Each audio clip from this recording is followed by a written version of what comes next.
캘리포니아주의 강력한 노조인 서비스 직원 국제연합이 주도하는 2026 억만장자 세금법이 뜨거운 논란을 일으키고 있다. 이 제안은 주 내 200명 이상의 억만장자에게 일회성 5% 부유세를 부과 약 1,000억 달러의 세수를 마련해 연방 메디케이드 예산 삭감으로 인한 300억 달러 공백을 메우려는 야심찬 시도다. 세수의 90%는 의료 시스템 안정화에, 나머지 10%는 K-12 공교육에 투입될 예정이다. 제안의 핵심은 회피 불가 구조다. 2025년 기준주 거주자 자산을 과세 대상으로 삼아 2주를 통한 탈세를 막는다. 메타의 마크 주커버그나 엔비디아의 젠슨 황 같은 테크 거물들이 수십억 달러의 세금을 납부할 수 있으며 5년 분할 납부가 허용된다. UC 버클리 경제학자 에마니엘 사에즈와 로버트 라이히 교수는 억만장자들의 자산 성장률에 비해 5%는 과도하지 않다고 지지한다. 그러나 반대 목소리도 거세다. 하워드 자비스 납세자 협회는 일회성이라지만 중산층으로 확대될 위험이 크다고 비판하며 부유층 유출을 우려한다. 이미 플로리다 등 저세율주로 이탈하는 억만장자들이 늘고 있는 가운데 이 세금이 캘리포니아의 혁신 허브 지위를 위협할 수 있다는 지적이다. 주지사 개빈 뉴섬도 부유세 확대에 반대해왔다. 노조는 2026년 11월 주민투표를 목표로 87만 4천 개 서명을 모집 중이다. 이 제안이 통과하면 미국 최초의 주 차원 부유세가 탄생할 전망이지만 정치적 경제적 파장은 미지수다. 캘리포니아의 복지 vs 경제 딜레마가 유권자 선택에 달렸다. 김건희 여사 관련 의혹을 수사 중인 민중기 특검팀이 14일 김 여사의 오빠 김진호 씨에 대한 구속영장을 청구했다. 이는 양평 공흥지구 개발 특혜 의혹과 증거인멸 혐의가 핵심이다. 특검팀은 이날 오후 서울중앙지법에 특정 범죄 가중처벌 등에 관한 법률상 국고손실죄, 업무상 횡령배임죄, 증거인멸죄를 적용해 김 씨의 영장을 청구했다고 밝혔다. 김 씨는 김 여사 일가 회사인 ESIND가 2011에서 2016년 양평 공흥지구에서 350세대 아파트를 개발하며 개발 부담금을 부당 면제받은 혐의를 받는다. 공사비를 부풀리고 허위의 서류를 제출해 800억 원 매출에도 불구 부담금을 최소화한 정황이 포착됐다.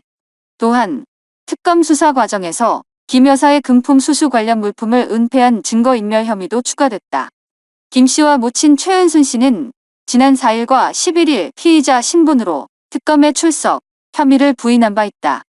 특검은 모자 관계와 범행 가담 정도를 고려해 최 씨에 대한 영장은 청구하지 않기로 했다. 증거인멸 우려가 크다는 특검 판단이다. 이 사건은 김 여사의 인사청탁 금품 수수 의혹과 연계돼 정치권 파장을 일으키고 있다. 법원은 15일 영장 실질 심사를 진행할 예정이며 특검은 추가 수사를 통해 김 여사 직접 연루 여부를 밝힐 방침이다.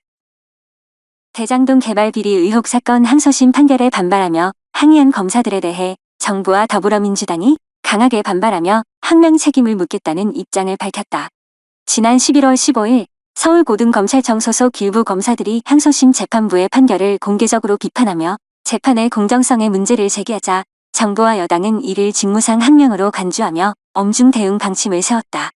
법무부는 16일 성명을 통해 검사들의 부적절한 행동은 사법체계의 신뢰를 훼손한다며 징계 절차를 포함한 책임 추궁이 불가피하다고 강조했다.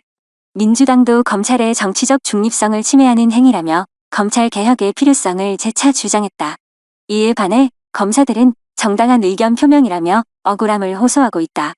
일각에서는 이번 갈등이 검찰과 정부 간 긴장을 고조시키며 사법 신뢰에 부정적 영향을 미칠 수 있다고 우려한다. 향후 징계 절차와 검사들의 대응이 주목된다. 제프리 앱스타인과 도널드 트럼프 전 대통령의 오랜 우정이 최근 공개된 이메일로 재조명되며 미국 정치권을 뒤흔들고 있다. 1980년대 후반부터 2000년대 초반까지 지속된 이 관계는 앱스타인의 성착취 네트워크와 얽혀 논란의 중심에 섰다. 앱스타인은 2019년 자살로 사망했으나 그의 유산에서 나온 2만 3천여 페이지 문서가 트럼프의 관여를 암시한다. 공개된 이메일 중 하나에서 앱스타인은 2011년 기슬레인 맥스웰에게 트럼프가 내 집에서 피해자와 몇 시간 보냈다며 짖지 않는 게로 표현했다. 또 2019년 마이클 울프에게 트럼프는 소녀들에 대해 알았고 기슬레인에게 중단하라고 했다고 적었다. 트럼프는 이를 부인하며 앱스타인을 말하라고 해서 쫓아냈다고 주장하지만 피해자 증언과 비행기 기록이 그의 방문을 뒷받침한다. 트럼프는 민주당의 허위 스미어라며 법무부에 클린턴 서머스 등 민주당 인사 조사 지시를 내렸다. 민주당은 이 문서를 트럼프의 은폐 증거로 규정하며 강력 반발한다. 하원 감독위원회 민주당 랭킹 멤버 로버트 가르시아는 백악관이 숨기는 게 더 많다며 전체 파일 공개를 촉구했다. 로저 데어네스 하원의장은 트럼프의 과거가 국가 안보 위협이라 비판, 피해자 지원을 강조했다. 민주당 지지자들은 소셜미디어에서 트럼프 앱스타인 해시태그로 캠페인을 벌이며 2026 중간선거 이슈화에 나섰다. 반면 공화당은 분열 조짐을 보인다. 트럼프 충성파는 민주당의 정치적 함정이라며 방어하지만 마가 내 일부가 반기를 든다. 토마스 매시 의원은 ABC 인터뷰에서 트럼프의 조사가 파일 공개를 막는 연막이라 비판, 100명 이상 공화당원이 공개 투표에 찬성할 수 있다고 전망했다. 마조리 테일러 그린 로렌 보에버트 등은 트럼프를 비판하며 피해자 증언을 인용, 파일 전면 공개를 요구했다. 트럼프는 그린을 배신자로 몰아세웠으나 주말에 태도를 바꿔 공화당이 파일 공개 찬성하라고 촉구했다. 이 사태는 트럼프의 지지 기반을 시험하는 시험대다. 여론조사에서 공화당원의 36%가 트럼프의 대응을 비판, 당내 균열을 드러냈다. 앱스타인 사건은 단순 스캔들이 아닌 권력과 책임의 본질을 묻는 정치적 폭풍으로 번지고 있다. 2025년 11월 일본과 중국 간 긴장이 대만을 둘러싼 발언으로 급속히 고조됐다. 일본의 사나에 다카이치 총리는 11월 7일 의회에서 중국의 대만 공격은 일본의 생존 위협 상황이라며 자위대 투입 가능성을 시사했다. 이는 중국의 핵심 이익을 침범하는 발언으로 비춰지며 베이징의 강한 반발을 불렀다. 중국 외교부는 즉시 일본 대사를 소환하고 일본의 군사 개입은 파멸적 패배를 초래할 것이라 경고했다. 14일에는 중국 시민에게 일본 여행 자제를 권고하는 여행 경보를 발령, 항공사들이 일본행 항공편 환불을 허용했다. 이로 인해 일본 관광 소매주가 급락하며 미츠코시 이세탄 지주사 주가가 10% 이상 떨어졌다. 중국의 대응은 2012년 센카쿠 열도 분쟁 이후 최악의 수준으로 반일 시위 재발 우려를 키우고 있다. 대만의 대응은 신중하다. 대만 국방부는 중국의 최근 아디즈 침범의 항공기와 함정을 출동시켜 대치했으나 지역 안정을 강조하며 일본과의 협력을 유지한다. 대만 부통령은 EU 의회에서 중국 위협의 공동 대응을 촉구했다. 일본 내 여론은 분열됐다. 교도통신 여론조사에서 자위대 개입 찬반이 팽팽하며 역사적 앙금이 갈등을 증폭시킨다. 한편 일본 외무성 관료가 18일 베이징을 방문해 긴장 완화를 모색하나 전문가들은 경제적 상호의존에도 불구하고 장기화될 수 있다고 분석한다. 이 분쟁은 아시아 안보 지형을 재편할 전환점이 될 전망이다. 2025년 국제 금값이 온스당 4,000달러를 돌파하며 사상 최고치를 경신하고 있다. 올해 50% 이상 급등한 이 폭등세 뒤에는 지정학적 긴장과 인플레이션 우려 외에 중국의 은밀한 금 사재기가 핵심 요인으로 지목된다. 파이낸셜 타임스에 따르면 중국인민은행 산하 국가외환관리국은 올해 공식 금 매입량을 25톤으로 보고했으나 실제로는 250톤에 달할 것으로 추정된다. 이는 공식 통계의 10배 수준으로 달러 의존 탈피를 위한 전략적 은폐로 분석된다. 중국의 금 사재기는 미중 무역 전쟁 심화 속에서 가속화됐다. 도널드 트럼프 행정부의 100% 관세 부과로 글로벌 무역이 흔들리자 중국은 미국 국채를 매각하고 금으로 자산 다각화를 추진 중이다. 아폴로 글로벌 매니지먼트의 토르스텐 슬로크 수석 이코노미스트는 중국 가계의 안전자산 수요와 선물 거래가 금값을 밀어올리고 있다고 지적했다. 상하이 금거래소에서 9월 금 인출량이 118톤으로 급증한 점도 이를 뒷받침한다. 이러한 사재기 열풍은 중국 내 투자자들의 불안 심리를 반영한다. 위안화 약세와 부동산 시장 침체로 금 ETF 유입이 폭증했으며 중앙은행의 연속 매입은 글로벌 공급 압력을 키웠다. 전문가들은 중국의 숨겨진 수요가 금값을 2026년 5,000달러까지 끌어올릴 수 있다고 전망한다. 그러나 과도한 사재기가 시장 변동성을 키울 우려도 제기된다. 중국의 금 열기는 단순 투자 이상 지정학적 리스크 해지로 진화하고 있다. 한동훈 전 국민의힘 대표가 대장동 개발 비리 항소 포기 논란을 둘러싸고 더불어민주당과 조국 전 조국혁신당 비대위원장에게 공개 토론을 강력 제안했으나 야권 측은 일관되게 거부를 선언하며 정치적 공세를 이어가고 있다. 한 전 대표는 지난 12일 페이스북을 통해 정성호 법무부 장관, 추미애 더불어민주당 의원, 조 전 위원장 등 민주당 전 현직 법무부 장관들을 상대로 대장동 일당 편 vs 국민 편을 주제로 토론을 촉구했다. 그는 김어준 방송 포함 어느 매체든 좋다며 시간과 장소까지 유연하게 맞추겠다고 강조했다. 그러나 조 전 위원장은 15일 페이스북에서 한동훈 씨의 칭얼거림에 응할 생각 없다며 이재명 대통령에게 사과하고 징징거리는 시간에 수사 준비나 하라고 일축했다. 그는 한 전 대표의 과거 발언을 사실 왜곡이라 비난하며 토론 대신 대장동 수사 연관성 공개 등을 요구했다. 민주당 측도 추미애 의원 등 주요 인사들이 침묵하거나 회피 태세를 보이고 있어 한 전 대표는 16일 박범계 전 장관에게 비겁하게 도망간 민주당 법무부 장관 대표로 나서라고 재차 압박했다. 이 사태는 검찰의 대장동 항소 포기가 정치적 개입 의혹으로 번지며 격화됐다. 한 전 대표는 조국 사태보다 100배 심각이라며 국정조사와 장관 탄핵을 주장하나 야권은 정치 검사의 수법으로 몰아붙이며 맞불을 놓고 있다. 토론 거부는 민주당의 전략적 선택으로 보이지만 국민 여론은 누가 진실을 숨기려 하는지 주목하고 있다. 이 공방이 대선 국면에서 어떻게 전개될지 관심이 쏠린다. 대장동 개발 비리 사건의 1심 항소 포기 논란이 검찰 내부를 뒤흔든 지 일주일 만에 고위 간부들의 연쇄 사의가 터져나왔다. 17일 법조계에 따르면 박재혁 수원지검장이 법무부의 사의를 표명한 데 이어 송강 광주고등검찰청 검사장도 대검찰청과 법무부에 사표를 제출했다. 지난 10일 박 지검장 등 전국 18개 지검장들은 검찰 내부망 이프로스를 통해 노만석 전 검찰총장 권한대행에게 항소 포기 지시의 구체적 경위와 법리적 이유를 설명하라고 집단 성명을 발표했다. 이들은 온 나라가 큰 논란에 휩싸였다며 노 전 대행의 입장이 납득 불가라고 비판했다. 노 전 대행은 이 성명 직후인 12일 사의를 표명한 바 있다. 이 입장문은 검찰 역사상 이례적인 항명으로 비춰지며 법무부가 관련 검사장들에 대한 평검사 강등 징계 조치를 검토하자 반발이 폭발했다. 박 지검장은 성명 주도자로 연수원 기수 중 최고인 만큼 책임론에 시달렸고 그의 사의로 예정됐던 수원지검 마약범죄 합동수사본부 출범이 무기한 연기됐다. 송 고검장도 명시적 성명 참여는 아니었으나 지휘부의 비판 의견을 표명한 바 있어 이번 사의가 줄사퇴의 신호탄으로 해석된다. 지청장급 검사들도 별도 성명을 내며 동조한 상황, 법무부 관계자는 임무에 집중하라고만 밝혔으나 검찰 안정화 논의가 급물살을 탈 전망이다. 정성호 법무부 장관은 항명이라기보단 의견 전달이라며 징계 여부를 유보했지만 정치권에서는 외압 의혹으로 국정조사 여부가 나왔다.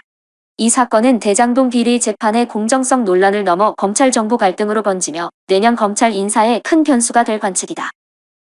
국내 대표 애슬레저 브랜드 안다르 창업자 신혜련 전 대표의 남편 오대현 씨가 북한 소속 해커와 장기 접촉하며 수천만 원을 송금한 혐의로 항소심에서도 징역 1년을 선고받고 법정 구속됐다. 재판부는 이 금액이 김정은 정권의 통치 자금으로 흘러갔을 개연성을 인정하며 국가안보 위협을 강조했다. 오 씨는 2014년 7월부터 2015년 5월까지 온라인 게임 리니지 불법 사설 서버를 운영하며 보안 우회 파일 S파일을 확보하기 위해 북한 해커 에릭과 중국 메신저 QQ로 10개월간 연락했다. 에릭은 조선노동당 39호실 산하릉나도 정보센터 개발팀장으로 불법 해킹 프로그램 판매를 통해 북한 외화벌이를 담당한 인물이다. 오 씨는 해킹 프로그램 대가로 중국 공상은행 계좌로 약 2,380만 원을 송금한 사실이 확인됐다. 또한 디도스 공격과 추가 해킹을 의뢰한 정황도 드러났다. 서울 서부지법 형사항소 1부는 오 씨의 행위는 개인 이익 추구라 하더라도 북한 체제에 자금을 제공한 중대범죄라며 1심을 유지했다. 오 씨는 과거 사기상의 명예훼손 전과가 있으며 안다르 이사로 온라인 마케팅을 담당했던 이력이 알려지며 파장이 일고 있다. 신혜련 전 대표는 SNS를 통해 남편과의 결혼은 2016년으로 사건은 11년 전 일 어떻게 알았겠나라며 무지와 충격을 호소했다. 2021년 갑질 의혹으로 부부가 동반 사임한 안다르 측은 전 창업자 부부와 무관하며 지분 보유도 없다. 브랜드 보호를 위해 법적 대응 검토 중이라고 밝혔다. 이 사건은 K-패션 업계에 충격을 주며 기업 윤리와 안보 관리의 중요성을 재조명하고 있다. 2025년 11월 17일 도널드 트럼프 미국 대통령이 베네수엘라의 지상군 투입을 배제하지 않겠다고 밝히며 남미 지역 긴장이 최고조에 달했다. 트럼프는 이날 백악관 집무실에서 기자들과 만나 베네수엘라 문제를 처리해야 한다며 지상군 투입을 배제하지 않겠다고 말했다. 이는 최근 베네수엘라의 마두로 정권이 범죄 조직과 마약 카르텔을 통해 미국으로 수십만 명의 범죄자를 버리듯 보냈다는 트럼프의 비난에 따른 것이다. 미국은 이미 카리브해의 남방창 작전 명칭으로 1만 5천 명의 병력을 배치했다. 제럴드 포드 항공모함 타격군과 F-35 전투기, 핵 잠수함 등이 베네수엘라 해역을 압박 중이다. CIA의 은밀 작전도 승인됐으며 군부는 공습부터 지상 침공까지 옵션을 검토하고 있다. 트럼프는 마두로와의 직접 대화를 시사하며 아마 먼저 이야기할 것이라고 했으나 베네수엘라의 세계 최대 석유 매장량을 노린 정권 교체 의도가 뚜렷하다. 전문가들은 지상군 투입이 장기전으로 이어질 수 있다고 경고한다. 베네수엘라는 러시아제 무기와 게릴라 저항을 준비 중이며 쿠바 이란의 지원으로 전쟁이 확대될 위험이 크다. 의회 승인 없이 전쟁을 시작할 수 없다는 비판도 제기된다. 트럼프 행정부는 마약 카르텔을 테러 조직으로 지정하며 압박을 강화했지만 최종 결정은 미지수다. 미국 내 여론은 침공 반대가 우세하다. 도널드 트럼프 미국 대통령이 사우디아라비아의 첨단 F-35 전투기 판매를 공식 확인하며 중동 안보 판도가 요동치고 있다. 트럼프는 우리는 F-35를 판매할 것이라며 이 거래가 사우디 이스라엘 관계 정상화를 촉진할 거라 강조했다. 그러나 이 결정은 이스라엘의 강한 반발을 불러일으키고 있다. 이스라엘은 F-35의 첨단 기술이 사우디를 통해 중국이나 러시아로 유출될 가능성을 우려하며 판매를 사우디와의 외교 정상화 조건으로 묶어야 한다고 압박하고 있다. 익명의 이스라엘 관리들은 이 판매는 지역 안보 불균형을 초래할 수 있다고 지적하며 트럼프 캠프의 로비를 강화하고 있다. 예루살렘은 아브라함 협정 확장을 기대하지만 무조건적 무기 이전을 경계하는 입장이다. 세계적 반응은 엇갈린다. 미국 내에서는 펜타곤이 사우디 중국 밀착을 이유로 기술 도난 위험을 경고하며 신중론을 제기했다. 유럽과 아랍 국가들은 이 거래가 이란 견제에 긍정적이라 평가하나 무기 경쟁 심화를 우려한다. 국제사회는 트럼프의 거래 외교가 트럼프 캠프의 로비를 강화하고 있다. 주시 중이다. 이스라엘의 로비가 성공할지 여부가 판매 성사의 관건이 될 전망이다. 국제투자분쟁 해결센터가 13년 만에 론스타에 대한 한국 정부의 배상 의무를 전면 취소하며 완전 승소 판정을 내렸다. 이는 약 4천억 원 규모의 국민 혈세를 지킨 중대한 성과로 평가된다. 론스타는 2003년 외환은행 인수 후 2012년 하나금융지주 매각 과정에서 정부의 승인 지연으로 손해를 봤다고 주장하며 약 6조 원 배상을 요구했다. 2022년 8월 ICSID는 정부에 원금 2억 1,650만 달러와 이자를 지급하라는 판정을 내렸다. 이에 한동훈 당시 법무부 장관은 국민 세금 한 푼도 유출되지 않겠다며 취소 신청을 주도했다. 핵심 근거는 한 전 장관이 검사 시절 수사한 론스타의 외환카드 주가 조작 유죄 판결이었다. 승소 소식 직후 한동훈 전 국민의힘 대표는 SNS에 대한민국 승소를 게시하며 민주당은 2022년 소송 추진에 승소 가능성을 트집 잡아 강력 반대했다. 뒤늦게 숟가락 얹지 말고 국민께 사과하라고 비판했다. 그는 최종 변론은 2025년 1월 민주당 정권 출범 전이라며 새 정부의 공을 부정했다. 반면 김민석 국무총리는 새 정부 쾌거라며 금융감독 주권 확인이라고 강조했다. 민주당 박지원 의원은 전 정부, 한동훈 장관, 현 정부 모두 잘했다며 화합을 촉구했다. 법무부는 소송 비용 73억 원도 론스타로부터 회수할 전망이다. 이번 승소는 국가 재정 보호를 넘어 ISDS 분쟁 대응의 이정표가 될 전망이다. 그러나 여야 간 치적 공방은 정치권 갈등을 재점화했다. 전남 신안군 장산도 인근 해상에서 19일 저녁 대형 여객선이 좌초되는 사고가 발생했다. 목포해양경찰청에 따르면 오후 8시 17분께 제주에서 목포로 향하던 26,546톤급 여객선 흰제누비 아이호가 장산도 남쪽 무인도 족도 암초에 부딪혀 좌초됐다. 이 배에는 승객 246명과 승원 21명 등 총 267명이 탑승 중이었다. 사고 직후 해경은 목포 군산 광양해경청 소속 경비정과 구조함 10척, 구조대원 50여 명을 급파했다. 좌초 충격으로 선박 선수가 왼쪽으로 15도 기울었으나 침수나 화재는 발생하지 않았다. 다만 5명의 경상자가 발생해 인근 병원으로 이송됐다. 이들 중에는 임산부와 고령자가 포함된 것으로 알려졌다. 해경은 약 3시간 만인 오후 11시 40분경 전원 구조를 완료하고 승객들을 목포항으로 이송 중이다. 여객선은 항로 이탈로 무인도 방향으로 접근하다 엔진이 멈춘 것으로 추정되며 선장 등에 대한 조사가 진행되고 있다. 해경 관계자는 인명피해는 없으나 선박 인양과 원인 규명을 위해 전문가 투입을 검토 중이라고 밝혔다. 이번 사고는 최근 해상 안개와 조류로 인한 항해 어려움을 시사한다. 정부는 유가족 지원과 안전 대책 강화를 약속했다. 미국 하원이 제프리 에프스타인 사건 관련 법무부 파일 공개를 강제하는 법안을 427대 1이라는 압도적 표차로 통과시켰다. 단 한 명의 루이지애나주 공화당 하원 의원 클레이 히긴스만 반대표를 던졌으며 이는 공화당 지도부의 초기 반대에도 불구하고 민주당과 일부 공화당원의 초당적 압력으로 이뤄진 결과다. 불과 몇 시간 후 상원은 만장일치로 법안을 승인, 도널드 트럼프 대통령 책상에 올렸다. 트럼프는 지난 몇 달간 민주당의 사기라며 반대해왔으나 주말에 태도를 바꿔 공화당 의원들에게 찬성하라고 촉구했다. 에프스타인, 2019년 자살로 사망한 성범죄자이자 유명 인사들과 교류한 금융가. 그의 사건은 피해자들의 오랜 투쟁 끝에 재조명됐다. 법안은 법무부가 보유한 모든 비밀 분류 파일 공개를 명시하며 피해자 보호와 투명성 확보를 목적으로 한다. 상원 민주당 원내대표 척 슈머는 피해자들이 너무 오래 기다렸다. 진실이 드러나야 한다고 강조했다. 하원에서 피해 생존자들이 갤러리에서 눈물을 흘리며 박수를 치는 장면은 감동적이었다. 이 법안은 에프스타인 네트워크의 권력자 연루 의혹을 해소할 전환점이 될 전망이다. 트럼프는 서명 의사를 밝혔으나 실제 공개 여부는 법무부의 후속 조치에 달려있다. 피해자 단체들은 미국의 소녀들을 위한 정의라며 환영했다.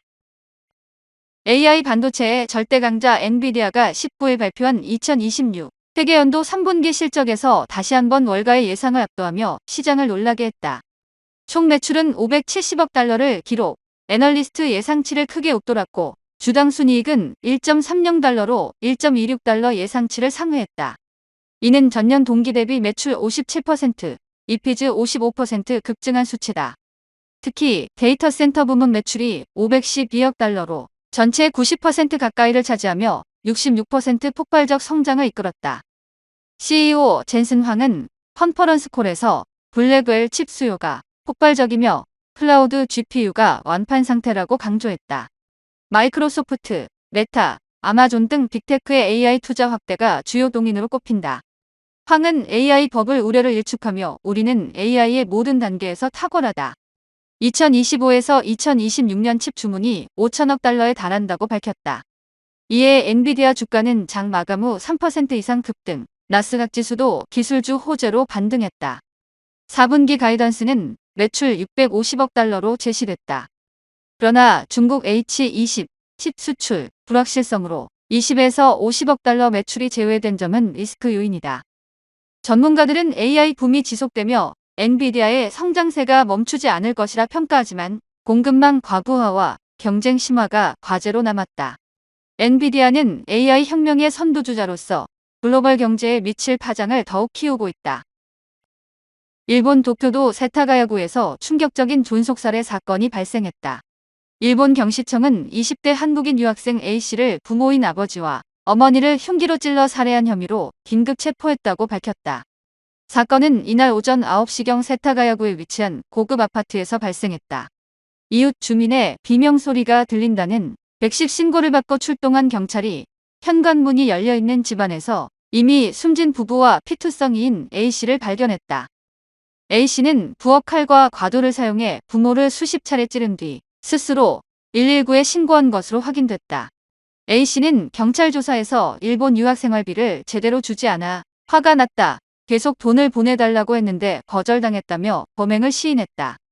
A씨는 3년 전 일본 명문 사립대에 유학과 부모에게 매달 300만 원 이상의 생활비를 지원받아오다 최근 부모가 더 이상 보낼 돈이 없다며 지원을 줄이자 극도로 불만을 품어온 것으로 드러났다.